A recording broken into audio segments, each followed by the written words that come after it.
Bonjour tout le monde! Salut, salut! Alors, c'est samedi, qui dit samedi dit bon appétit, dit... Recette! Ouais!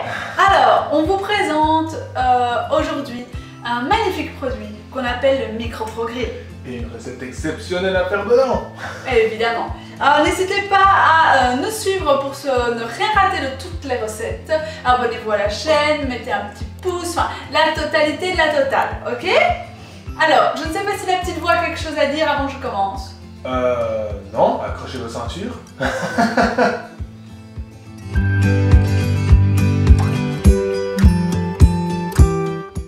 donc voilà, nous commençons donc la recette. Nous allons vous montrer une petite recette. Soit c'est des féculents qui accompagnent un plat, soit tout simplement c'est un petit apéro. Un méga bon apéro, ouais. C'est très simple. Vous prenez votre micro-pro-grill, vous le posez devant vous. Vous prenez des pommes de terre que vous allez couper en petits morceaux. À cela, vous rajoutez de l'huile, du thym, du romarin, un peu de sel et un peu de poivre, et ça vous fait des potatoes. Des potatoes comme au four, sauf qu'au four c'est 1h15, ici ça va être 10 minutes. Pour vous donner une petite idée. Donc, devinez ce qui a changé entre le plan d'avant et le plan de maintenant. Dans vos commentaires.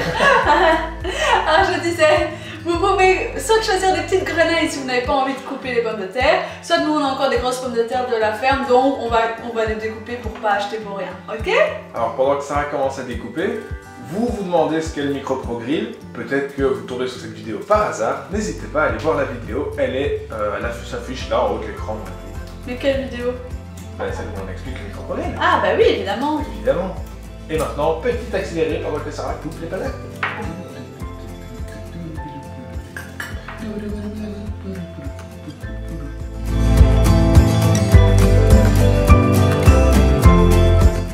Les patates sont coupées et donc maintenant nous allons rajouter le thym et le romarin. Ouais. Alors de nouveau, hein, comme toute recette, à vous de choisir les épices que vous mettez. Vous remarquez que Sarah en met beaucoup, chez nous on aime bien que ce soit bien épicé cette recette-là. Ah, tu as dit quelque chose, je suppose? Oui. Ah, Oula! Je finis finis donc l'huile d'olive aux herbes de Provence. Vous pouvez donc mettre les épices que vous souhaitez. Il y en a qui aiment bien plus épicé, qui vont prendre même des mélanges d'épices pour poulet ou pour viande ou pour barbecue. Mais c'est ça qu'on doit rajouter, ça c'est excellent. Oui, De l'huile de basilic. tu peux si tu veux.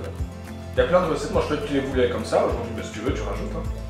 Évidemment qu'on rajoute des épices pour poulet. L'avantage de la cuisine rapide et minute. Voilà. Alors, les épices pour poulet, où sont-elles cachées, les épices pour poulet? Ouais, je croyais qu'elles sont là sur le côté. Ta-ta. Ah là, ben, on n'a plus grand chose comme épices les gars. Hein.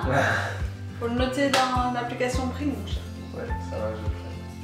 En même temps, quand je vois tout ce que tu mets, c'est normal qu'on en ait pris beaucoup. Hein. Ben oui, ben écoute. On veut des potatoes ou on veut pas des potatoes? Quand je rajoute des épices pour poulet, de manière générale, je mets pas de sel parce que les épices pour poulet sont déjà assez salées en fait. Et Sarah l'a dit là tantôt, mais le poivre, de nouveau, c'est comme vous le souhaitez. Je suis pas sûr de compte en mettre aujourd'hui. Non.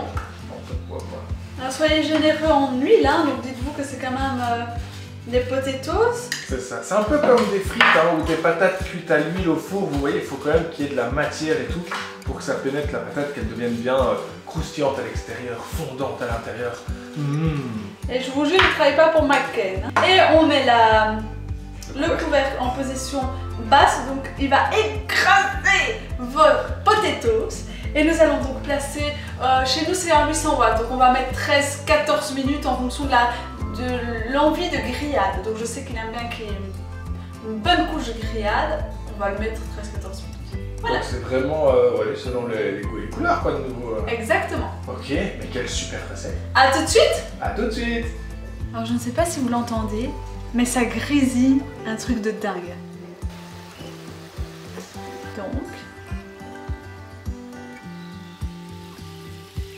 Yeah. Et voilà. Alors ça atteint environ 220 degrés comme dans un four normal, même si c'est passé par le micro-ondes. On voit vraiment que ça a été grillé. Alors rien n'empêche de pouvoir un peu les retourner, un petit peu les mélanger, de les remettre pour les griller dans un autre côté, ça c'est vous qui choisissez. Prenez le temps qu'il faut pour que ce soit parfait pour vous, mais là comme je vous avais dit on a mis 13 minutes, donc on peut encore rajouter 2 minutes pour les griller davantage, il n'y a pas de problème. Mais on voit vraiment que le téflon a fait son job et que nous avons des petites potatoes qui ont l'air excellentissimes. Nous clôturons donc le samedi ici avec la recette ici. Alors franchement, je ne vous souhaite que le meilleur pour ce week-end. Je vous souhaite beaucoup de soleil, beaucoup de bonheur, beaucoup de moments en famille et surtout profitez-en, mangez bien parce que quand même manger c'est le début du bonheur. Et on se voit très rapidement et puis bon appétit! Bon appétit! Salut!